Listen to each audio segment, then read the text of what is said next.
Abra comigo no livro de Lucas, capítulo 18. Gostaria de compartilhar com você algo que Deus falou ao meu coração faz algumas semanas. E eu creio que é o que Deus tem para nós nesses dias, amém? Na verdade, eu acho que por causa do tempo, eu vou começar de Lucas 19, não 18. Então vai comigo em Lucas 19, versículo 1. Há uns versículos anteriores, nós estamos vendo aqui a história de um cego que pedia esmola na beira do caminho, e daí ele ouve que Jesus estava passando, e ele começa a dizer: Jesus, filho de Davi, tem compaixão de mim. Jesus vai até ele e fala: filho, o que queres que eu te faça? Apesar da multidão tentar calar aquele homem, ele diz: eu quero enxergar, eu quero voltar, eu quero recuperar a minha visão. E Jesus diz: então a tua fé te curou, que a tua visão seja recuperada neste momento. E aqui no capítulo 19, nós vamos ver a história de um homem que não era cego de nascença como este outro homem que eu acabei de citar, mas ele também queria ver Jesus. E nós vemos nessas duas histórias um paralelo, onde a visão era aquilo que aqueles dois homens ansiavam, ter a visão de Cristo. Então vamos lá para o versículo 1, diz assim: chegando a Jericó, atravessava Jesus a cidade. Eis que um homem rico, chamado Zaqueu, chefe dos publicanos, buscava ver quem era Jesus. Todavia, sendo ele de pequena estatura, não o conseguia devido à afluência do povo. Por esse motivo, correu adiante da multidão e subiu em uma figueira brava para observá-lo, pois Jesus passava por ali. Quando Jesus chegou àquele local, olhou para cima e chamou: Zaqueu, desce depressa, pois preciso ficar na tua casa hoje. No mesmo momento, desceu Zaqueu apressado e recebeu com enorme alegria. Todos em meio à multidão que presenciaram o que passou começaram a murmurar: ele entrou na casa daquele pecador e vai se hospedar lá. Então Zaqueu tomou a palavra e comunicou a Jesus: Jesus, eis aqui a metade dos meus bens, estou doando aos pobres, e se de alguém extorquir alguma coisa, devolverei 4 vezes mais. Diante disso, Jesus declarou: hoje houve salvação nessa casa, pois este homem também é filho de Abraão, porquanto o filho do homem veio buscar e salvar o que estava perdido. Guarda essa história aí rapidinho, vamos lá para Hebreus capítulo 11, e a gente já volta para comentar nessa história. Hebreus capítulo 11, versículo 1 diz assim: ora, a fé é a certeza do que haveremos de receber e o que esperamos, a prova daquilo que não podemos ver, porquanto foi mediante a fé que os antigos receberam bom testemunho. Pela fé compreendemos que o universo foi criado por intermédio da palavra de Deus, e que aquilo que pode ser visto foi produzido a partir daquilo que não se vê. Versículo 6 diz assim: em verdade, sem fé é impossível agradar a Deus, porquanto para qualquer pessoa que dele se aproxima é indispensável crer que ele é real e que recompensa todos quanto se consagram a ele. Eu não sei você, mas visão é algo que é extremamente importante e define tudo na nossa vida. Se você tem visão, significa que você tem futuro. Alguém aqui já conheceu alguém que tem ali prontinho os passos para os próximos 5 anos, 10 anos? Hoje à noite a Dai me fez essa pergunta, hoje à tarde, né? E é muito engraçado como você percebe que aquelas pessoas que determinam uma visão para a sua vida, ou conseguem enxergar, né, tem uma visão sobre o futuro, são pessoas mais motivadas, são pessoas mais ousadas em buscar aquilo que precisam para o momento do presente. Então é muito importante nós termos uma visão. Agora, sendo pessoas espirituais e conhecendo o Evangelho, nós entendemos que a visão, ela não pode partir daquilo que eu acho certo para a minha vida, ou daquilo que eu posso fazer com a minha própria força, porque as minhas obras, elas são insuficientes para fundamentar uma visão espiritual. Uma visão sobrenatural, ela é uma semente que o Espírito Santo coloca dentro de mim. A Bíblia nos ensina que Deus plantou no coração do homem o desejo pela eternidade. Isso significa que cada ser humano, por mais arrogante que seja, dizendo que é agnóstico ou ateu, tem dentro do coração dele o desejo pela eternidade. Todos nós, em algum momento da nossa vida, nos questionamos: tá, o que eu estou fazendo aqui? Minha vida tem propósito? Para onde eu vou? O que tem depois da morte? Isso significa o quê? Que existe um anseio no coração do homem, existe um impulso no nosso interior para conhecer as coisas desconhecidas. A Bíblia nos diz em Deuteronômio 29, que os segredos, o conhecimento que está oculto pertence a Deus. Mas a nós que somos filhos, pertence a revelação desse conhecimento. O desejo de Deus, o prazer de Deus em estar conosco, é nos revelar coisas que nós ainda não vimos, coisas que nós ainda não ouvimos, coisas que o nosso coração ainda não entendeu. O desejo de Deus é trazer um tesouro para nós. E sabe o que eu tenho aprendido nesses dias? Que visão é aquilo que me permite chegar ou mais longe, ou no meio, ou não chegar em lugar algum. Se eu deixo a minha visão ser enganada pelo amoldar-se com a cultura terrena, o que acontece é que eu não saio do lugar. Você já percebeu ou já encontrou alguma pessoa que não sai do lugar durante anos? Você encontrou a pessoa, ela tinha 20 anos. A pessoa, mas minha vida não vai para frente, minha vida é isso, todos os meus namoros dão errado, beleza. Minha vida é uma tristeza. E a vida da pessoa era assim. Daí você vai lá e encoraja, Daí depois de 5 anos você encontra ela está na mesma. Mas agora está dando tudo errado de novo. E ela fica nesse lugar. E você percebe que não existe visão. Você percebe que não existe um foco, que não existe um alvo. E sabe, queridos, eu não sei você, mas quantos aqui já tiveram esse sonho? Mas eu já tive várias vezes. Quando eu ia para a escola, eu sonhava que... e parecia muito real esse sonho, que eu estava chegando na escola e de repente, quando eu me dava conta, estava todo mundo rindo de mim e eu estava pelado, sem roupa. Alguém que já sonhou esse sonho, que você chegou num lugar totalmente sem roupa e a galera ficou zoando de você? E é muito engraçado como muitas vezes a gente acha que a gente está abalando, A gente coloca aquela roupa, a gente coloca... E isso acontece muito comigo e com a Paula. Às vezes eu me troco, ela coloca um negócio, acho que eu estou abalando, já estou pronto para sair. Daí ela fala, amor, você vai assim para a igreja? Você tem certeza que você se viu no espelho? E sabe, queridos, muito engraçado como a visão que nós temos sobre nós mesmos, a visão que nós temos sobre a nossa identidade, a visão que nós temos sobre Deus, ela não pode ser uma visão baseada na cultura terrena, ela não pode ser uma visão baseada naquilo que você enxerga e naquilo que você ouve, naquilo que você toca com os 5 sentidos naturais. A nossa visão, ela precisa ser a visão de Deus. A Bíblia diz que o justo vive pela fé. Se o justo vive pela fé, ele não vive de acordo com aquilo que ele vê, com aquilo que ele ouve, com aquilo que ele toca. O justo, ele vive de acordo com aquilo que Deus diz sobre ele, a identidade que Deus fala sobre ele.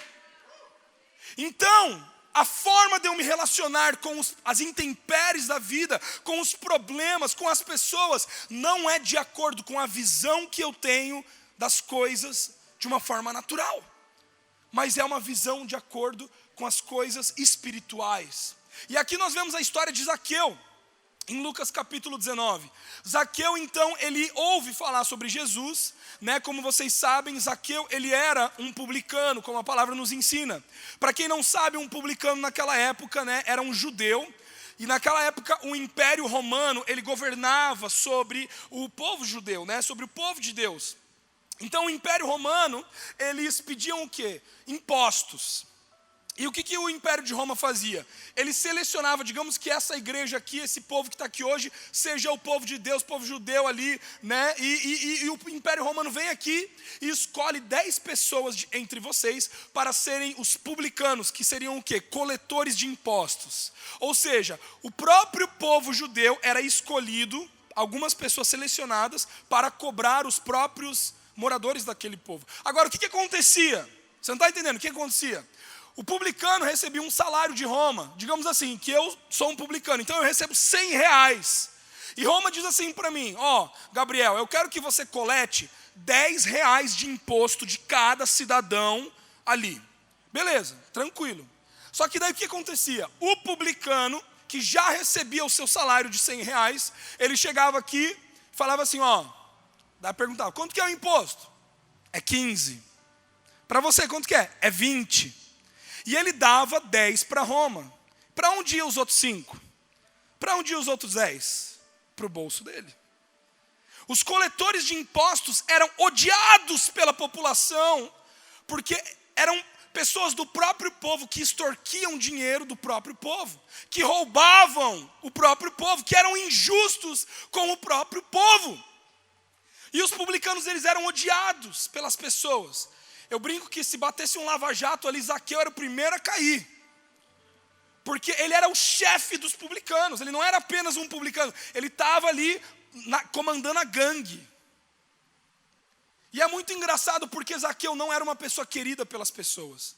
E sabe, queridos, aqui nessa passagem nós vemos que a multidão estava comprimindo Jesus, e por causa da estatura de Zaqueu, que era baixinho, ele teve que subir numa árvore para ver Jesus, porque as pessoas, elas não abriam espaço para que Zaqueu visse Jesus.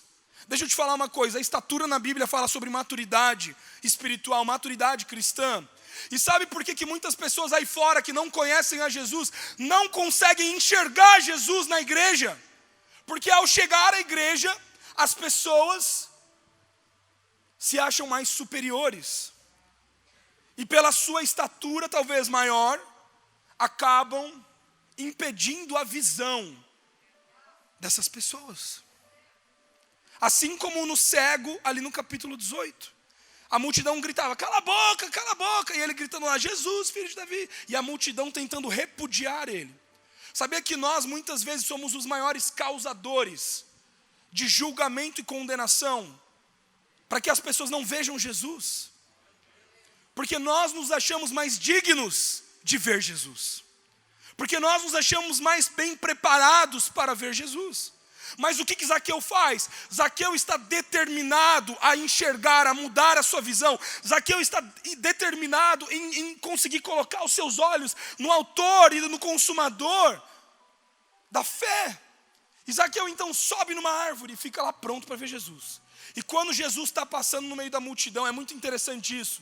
Não foi Zaqueu que encontrou o olhar de Cristo. A Bíblia diz que Cristo encontra o olhar de Zaqueu no meio da multidão. Gente, Zaqueu não gritou, Jesus, filho de Davi. Jesus estava passando no meio e Jesus olha para Zaqueu, muda o seu olhar, olha nos olhos de Zaqueu e diz, Zaqueu, desça, porque hoje eu preciso estar na sua casa.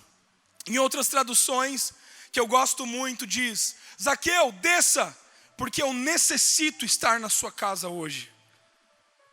Sabe, gente, algo muito engraçado que eu aprendi com Cristo. Que Deus é um Deus soberano, amém? Deus é um Deus maravilhoso, cheio de graça. E Ele não tem necessidade alguma, mas Ele tem uma necessidade.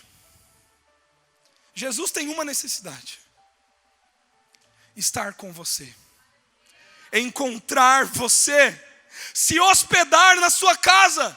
E é por isso que eu e você somos o templo do Espírito Santo, porque Ele quer habitar em você, Ele quer gastar tempo com você, Ele quer te revelar o coração dEle. E Jesus, Ele diz, Zaqueu, eu necessito estar na tua casa nessa noite. Jesus, Ele tinha uma necessidade, Ele precisaria dormir em algum lugar, Ele precisaria achar uma hospedaria, um Airbnb, alguma coisa, Ele ia ter que dormir. Então Jesus, Ele diz, eu preciso me hospedar na tua casa. E Ele vai bem para a casa de alguém que era completamente rejeitado pela multidão. E a multidão não entende. A multidão diz, mas o que Jesus está fazendo? Agora vamos dar um paralelo aqui. Queridos, a visão é algo que Jesus quer restaurar na nossa vida.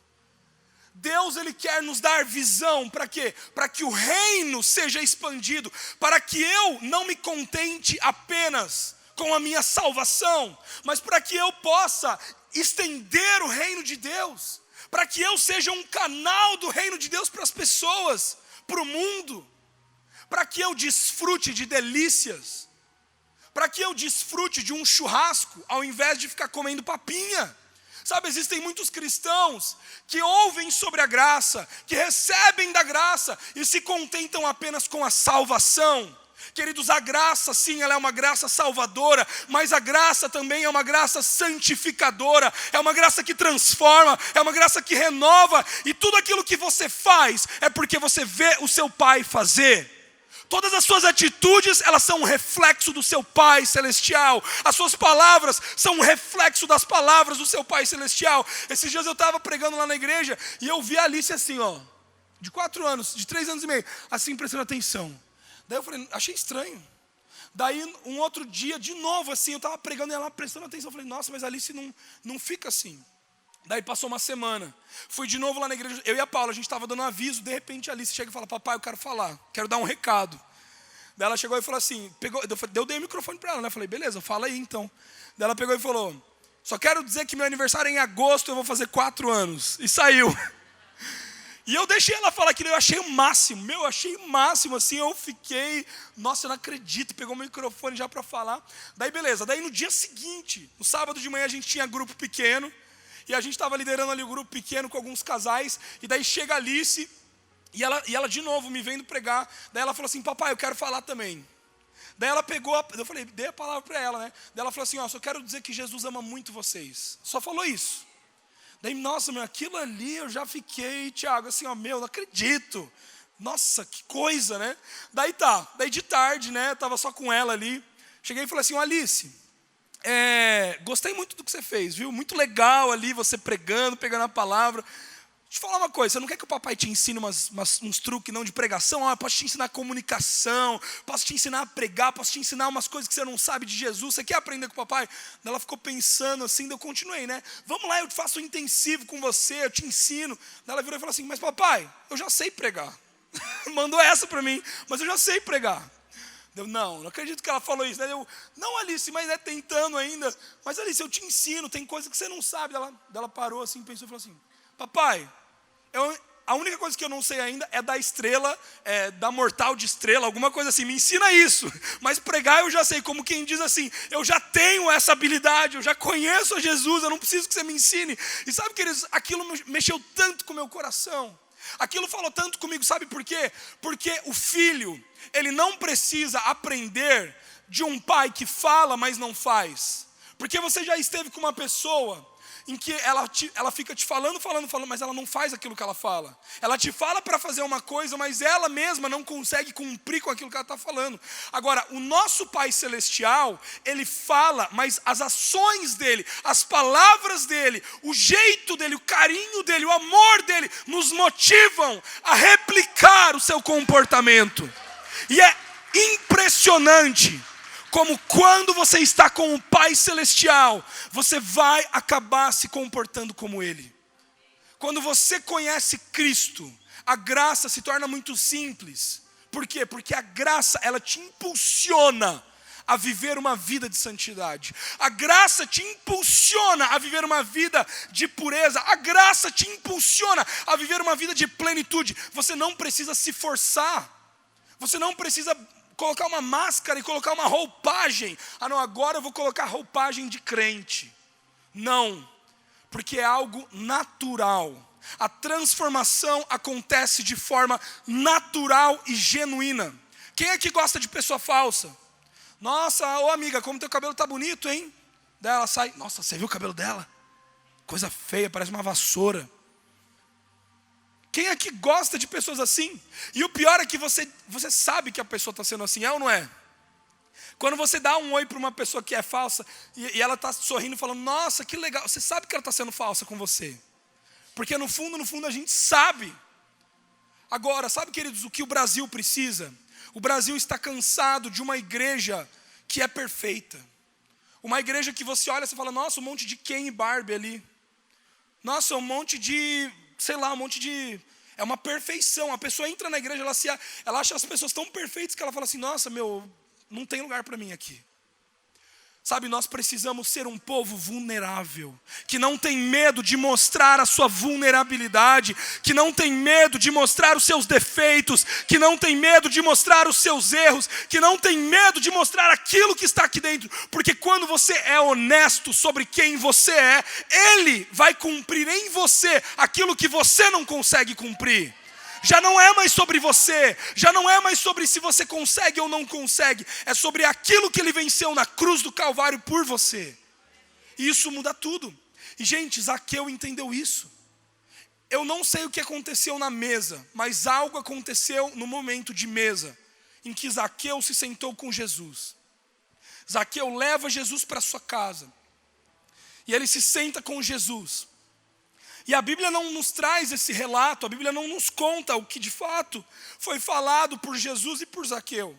Mas Jesus estava falando algo, ensinando algo. E ali, no meio do momento que aconteceu, Zaqueu, ele interrompe tudo, ele fala assim: Jesus, eu posso tomar a palavra? E Jesus falou: vai lá, Zaqueu. E Zaqueu diz assim: Jesus, eu vou doar metade dos meus bens para os pobres. Mas não só isso. Eu vou pegar todo mundo que eu roubei, todo mundo que eu fui desonesto, e eu vou dar 4 vezes mais aquilo que eu roubei. E daí Jesus, ele vira e fala: o cara entendeu. Esse aí é filho de Abraão. O cara entendeu. E gente, eu fico pensando, o que foi falado nessa mesa, um simples encontro de alguns minutos, que foram capazes de transformar a vida de um cara que tinha hábitos pecaminosos, comportamentos pecaminosos, palavras pecaminosas, numa pessoa que entendeu justificação. Porque Zaqueu naquele momento, ele entendeu o que é justificação. Sabe, queridos, nós somos justificados pelo sangue do Cordeiro. E você sabe o que significa justificação? A justificação, de uma forma muito resumida, porque a gente poderia falar sobre isso por muito tempo, né? Mas de uma forma muito resumida, justificação é você ser colocado numa, quero achar as palavras certas, é você ser colocado numa condição aonde você não se sente mais inferior na presença de Deus. Vou falar de novo. Imagina que Jesus na sua frente e você na frente dele. Quantos de nós nos sentiríamos inferiores a ele? Olhando para Jesus. Você sentiria assim: nossa, eu sou muito indigno diante de Jesus. Mas justificação é você ser colocado, tirado de uma condição terrena e ser colocado numa posição celestial. Porque quando Deus olha para você, Ele não vê o pecado, Ele não vê o Gabriel falho, Ele não vê os nossos erros, Ele vê Cristo. Quando os olhos de Deus estão em você, Ele vê o seu Filho. E o que isso quer dizer? Isso quer dizer que cada um de nós somos réplicas de Cristo. Nós somos réplicas de Jesus. Então, a justificação, ela nos dá autoridade. A justificação, ela muda a nossa posição. A justificação, ela nos leva a andar de uma forma diferente. E a Bíblia nos ensina que o justo vive pela fé. Então, em um simples sentar na mesa, Zaqueu entende justificação. Por quê? Mas Gabriel, por que você está falando isso? Eu já vou te explicar. Uma coisa que Deus falou muito forte ao meu coração. Quero que você faça conta comigo, tá? De uma forma ilusória agora, vamos fazer de uma forma ilusória. Porque, né, não tem como a gente ser muito real, porque a Bíblia não traz relatos sobre isso. Mas vamos imaginar que Zaqueu, ele tenha um patrimônio de R$1 milhão. Eu sou péssimo em matemática, mas acho que essa conta eu consigo fazer, vamos lá. R$1 milhão Zaqueu tem. Ele diz: eu vou dar metade dos meus bens aos pobres. Quanto que sobra? 500 mil. Certo? 500 mil, tá. Então 500 mil foi o que ficou de positivo na conta de Zaqueu. Mas como que ele consistiu todo o seu patrimônio? Como que Zaqueu chegou a ter R$1 milhão? Ele chegou a ter R$1 milhão coletando impostos e roubando das pessoas. É o que tudo nos indica pela multidão odiar Zaqueu. Então agora, pensa só comigo. Aqui na fileira da frente eu tenho 5 pessoas. De você eu roubei 10, mais 10, mais 10, mais 10, mais 10, e assim sucessivamente, até que eu constituísse o meu patrimônio de R$1 milhão. Só que nesse patrimônio de R$1 milhão, vamos fazer a matemática. Zaqueu pega 500 mil e dá aos pobres. Sobra quanto? Quanto? 500 mil. Agora, lembrando que esse 1 milhão foi constituído de roubo, tá? De cada um. Se eu roubei 10 de você, quanto que eu devo para você agora, com essa declaração que eu fiz de Jesus? R$40. 40 reais, 40 reais, 40 reais. E você vai multiplicando isso. Só uma coisa. A conta não fecha. Por quê? Quanto que sobrou na conta de positivo? 500. Fecha a conta? Se ele tinha um patrimônio de 1 milhão, faz 1 milhão vezes 4. Quanto que ele tem? 4 milhões era o que ele tinha que dar para os pobres. 4 milhões. Só que ele já tinha dado 500 mil para os pobres. Então ele só tinha 500. Então quanto que ele tem de dívida? 3 milhões e meio. Queridos, ao Zaqueu fazer essa declaração para Jesus, entenda aqui. Ao Zaqueu chegar para Jesus e dizer: Jesus, eu estou dando metade para os pobres e 4 vezes mais de quem eu roubei. Sabe o que ele está dizendo? Jesus, a conta não fecha. Eu escolho me colocar num lugar de vulnerabilidade, aonde eu dependerei de ti somente. Eu vou exercer minha fé. Zaqueu fica em dívida com 3 milhões e meio. Quem ia pagar isso? Zaqueu tinha esse dinheiro no banco? Não. Zaqueu poderia pagar isso para as pessoas que ele devia? Não, porque ele não tinha esse dinheiro. Mas quem que tinha esse dinheiro?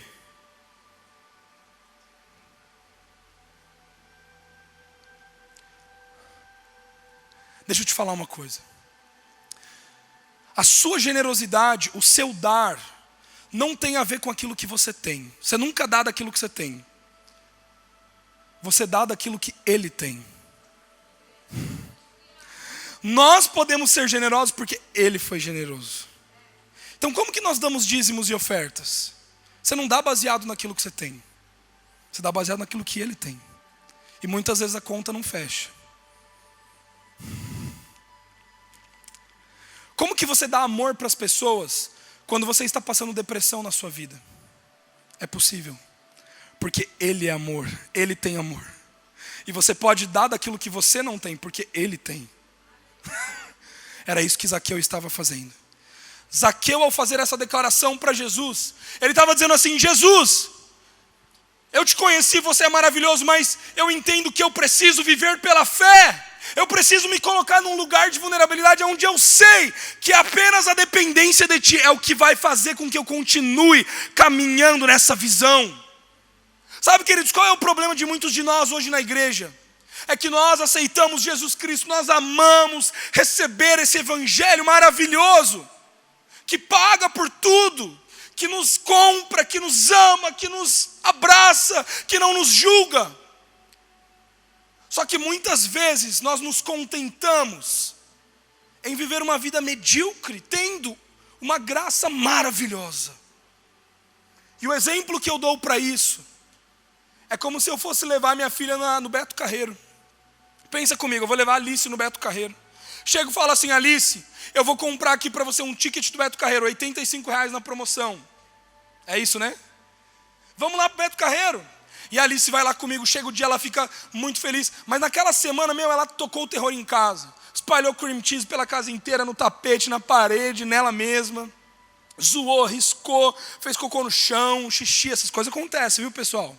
Acha que é mil maravilhas? Não é não, né, Dai? E ela tocou o terror naquela semana. Mas mesmo assim eu continuo levando ela no Beto Carreiro. Chegando no Beto Carreiro, a gente avista aquele castelo maravilhoso. E daí, ao chegar no castelo, o que eu faço? Eu tiro o meu ticket, eu tiro o ticket da minha filha e eu entrego para aquele cobrador e a gente passa na catraca. Só que daí eu falo: Alice, agora vamos aproveitar o parque. E daí ela começa a olhar para aquele castelo, ela começa a ver a catraca, ela fala: nossa, olha a catraca, olha o chão, olha esse castelo. E ela fala: ah, papai, eu acho que eu vou ficar aqui mesmo. Deu: como assim ficar aqui, Alice? Paguei o seu ticket para você entrar no parque. Ah, não, aqui tá bom. A catraca tá legal. Que catraca, menina? Catraca a gente vê em qualquer lugar. Vamos para a montanha-russa, vamos para o elevador. Ah, não, papai, eu não mereço. Eu não mereço esse ticket porque eu não tenho como te pagar esses R$85. Como assim, Alice? Não, papai, você não sabe. É porque essa semana eu fiz muita coisa de errado, eu espalhei cream cheese na casa inteira, eu sei que você está triste comigo. Eu não mereço aproveitar esse parque. Sabe, queridos, muitos de nós já entramos no reino de Deus. A gente já passou a catraca.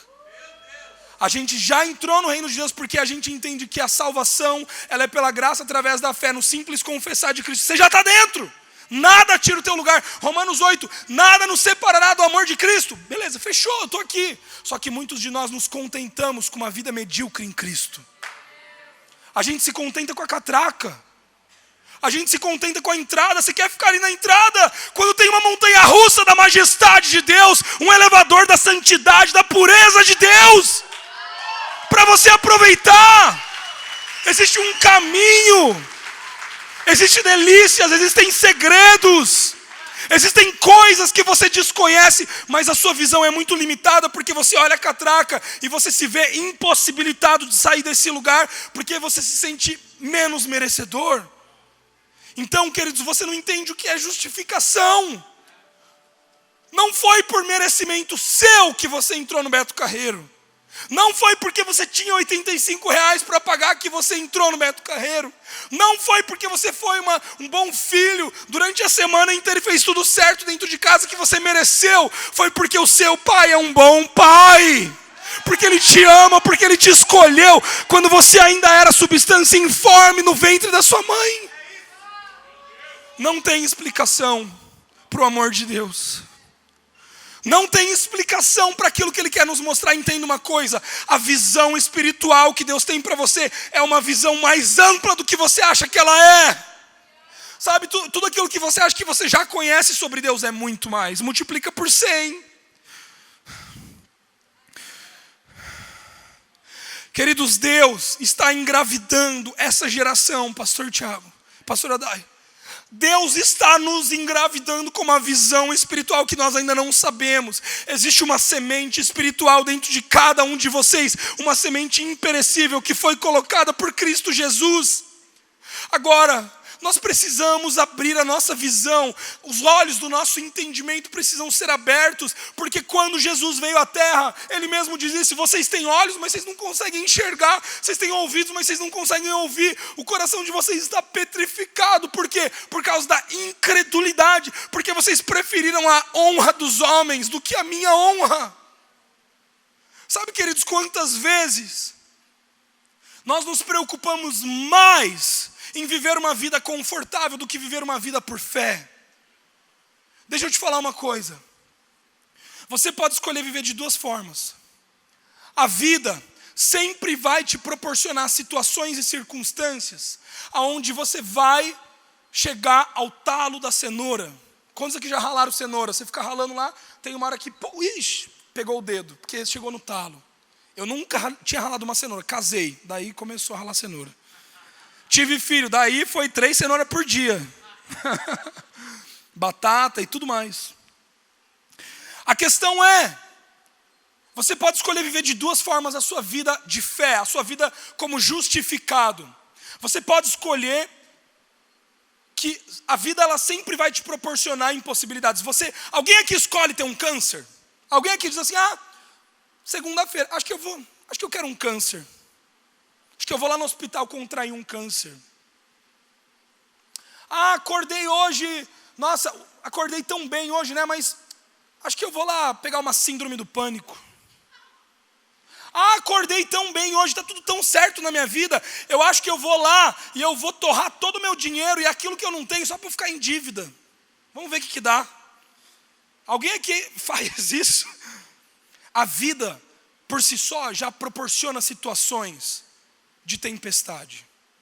Você não precisa procurar elas acontecem. As tempestades chegam até você, a economia do país é a economia do país, tudo mais, tudo vai acontecer. Agora, deixa eu te falar uma coisa, você pode escolher viver neste lugar onde a vida te proporciona, e daí nesse lugar do talo da cenoura, você exerce a dependência de Deus e a fé. Nossa, Deus, é só você, eu preciso de você, é fé, é fé. Daí você vive pela fé. Agora, eu quero te propor só um pensamento nessa noite, que talvez tenham aqueles que escolham viver no talo, não pela vida proporcionar, mas eles mesmos escolhem se colocar num lugar de vulnerabilidade para viver uma vida de fé. O que Zaqueu estava fazendo nesse momento era isso daqui. A vida não tinha tirado dele o dinheiro dele. Ele escolheu dar aquilo que ele não tinha para que ele pudesse viver em fé.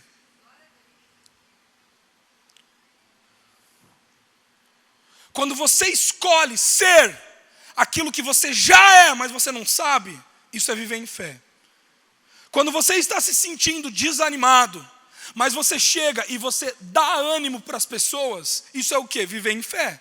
Porque você está dando uma coisa que você não tem, mas que Ele tem. Quando você chega numa situação e as suas finanças elas estão contadíssimas, e o Espírito Santo move seu coração para você ser generoso. Você está andando na rua, Deus fala, pega agora e dá R$50 para aquela senhora que está ali. E você fala, mas vai fazer falta, eu sei que vai. Se eu der 50 no final do mês, vai ficar 50 negativo, eu não posso fazer isso. Mas lembre-se, você não dá daquilo que você tem, você dá daquilo que Ele tem. E sabe, queridos, dessa forma é que nós vivemos uma vida de fé. Não por aquilo que nós vemos, por aquilo que nós tocamos, mas por aquilo que é certeza. Mais uma coisa, o que é certeza para você? Os milagres, a cura? Muitas pessoas dizem, minha fé está que a minha cura vai chegar. A minha promessa vai chegar. A minha cura vai chegar. E a sua fé está depositada nisso. Mas deixa eu te falar uma coisa.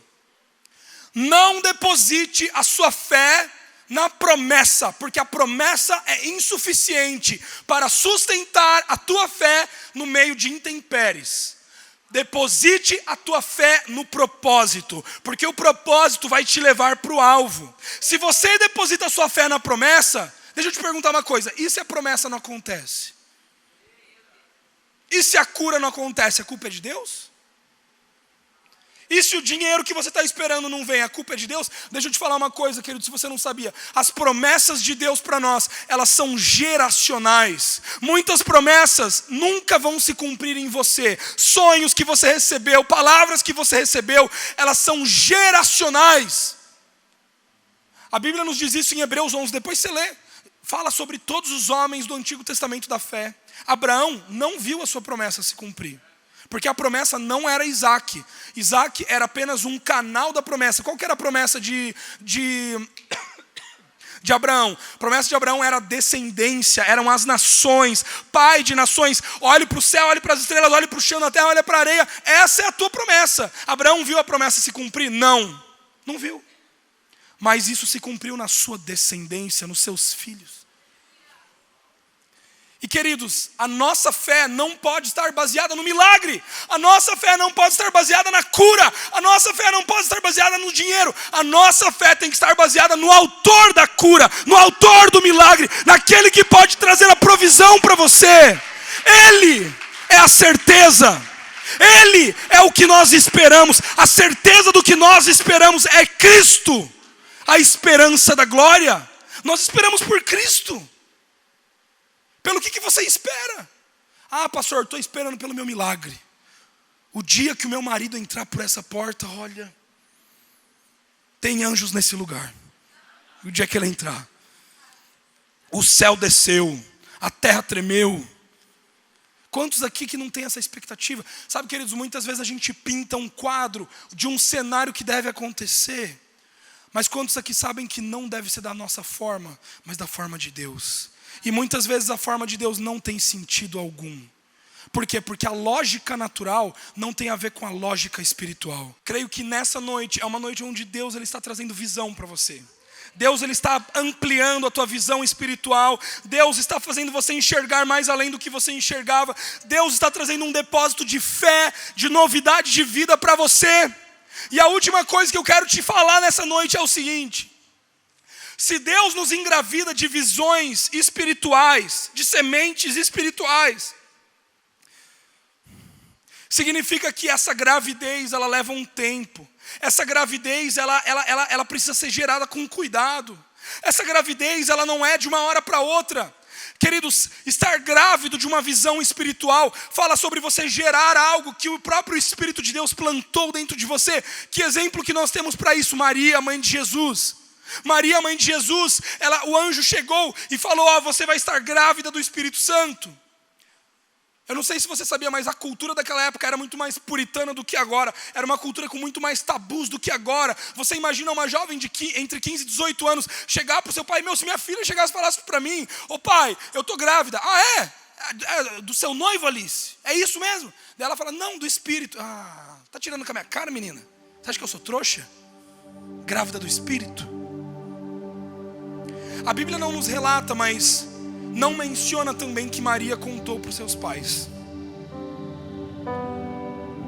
Mas Maria contou para José.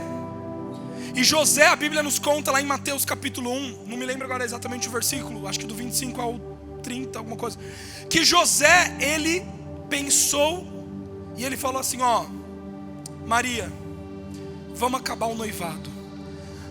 A semente espiritual que foi engravidada em Maria custaria o noivado dela com José. Só que daí o que acontece? José, ele foi dormir, e quando José dormiu, ele teve um sonho, e o anjo se revelou a ele e diz: a semente que Maria carrega é uma semente espiritual. Em dias depois, Maria sai da sua cidade, da sua casa, e ela vai até a casa de Isabel, que era sua prima, uma senhora de idade, porque Isabel era avançada em idade, deveria ter em torno de 80 anos, 70 a 80 anos. E Maria tinha de 15 a 18, mais ou menos aproximadamente. Você realmente acha que as duas tinham afinidade? Não. Mas por que Maria vai até a casa de Isabel? Porque a Bíblia nos conta que quando Maria saudou Isabel, Isabel está aí, ô de casa, Isabel está aí. Na saudação, Maria nem pregou para Isabel. Maria só disse, ô de casa. A Bíblia nos conta que Isabel, na saudação de Maria, foi plena do Espírito Santo, foi cheia do Espírito Santo. Por que isso aconteceu? Porque as duas estavam grávidas da mesma semente celestial, espiritual. Isabel de João Batista, Maria de Jesus, grávidas de um propósito celestial, tinha a ver com o reino. Deixa eu te falar uma coisa hoje, jovem, presta muita atenção nisso que eu vou te falar. Você não quer estar no status, você não quer estar com o grupo de amigos que você acha que deve estar. Você deve estar com pessoas que estão grávidas da mesma visão espiritual. Não tente se enquadrar num grupo. Não tente estar com, sabe, eu preciso estar com quem é legal, eu preciso estar com quem é isso, com quem é aquilo. Não, você precisa estar com pessoas que estão grávidas. E por isso que para mim esse relacionamento é tão de Deus. Tão de Deus. Porque a gente se conheceu lá no Applebee's, eu lembro, né? Você lembra? No Applebee's a gente se conheceu e pum, Espírito Santo. Porque quando você encontra pessoas que estão grávidas com a mesma visão espiritual, acontece que o Espírito Santo te apresenta os amigos dele. Quando você é amigo do Espírito Santo, ele te apresenta os amigos dele. E é por isso que Maria, uma menina de 15 anos, tinha uma amiga de 80 anos de idade. E me alegra ver muito aqui pessoas, eu estou vendo assim no todo, tem algumas pessoas de cabelo branco. Gente, vocês não sabem como que eu estou feliz de te ver nessa noite aqui. Sabe por quê? Porque Deus, as gerações, elas são conectadas, não por afinidade, não porque existe algo que nós temos de igual, nós vestimos a mesma roupa. Talvez nós possamos falar linguagens completamente diferentes, talvez a gente seja muito diferente, mas o que nos conecta é um só coração, um só espírito, uma visão espiritual, uma semente imperecível. E é isso que vai fazer com que os filhos e filhas sejam revelados para o mundo. Uma igreja unida, uma igreja que está grávida da mesma visão espiritual. É isso que vai quebrar o poder das trevas. Sabe, queridos, o que vai chacoalhar essa nação são pessoas grávidas da mesma visão, dizendo: eu quero Cristo, não me importa o que eu tenha que viver, eu exerço fé em Cristo Jesus.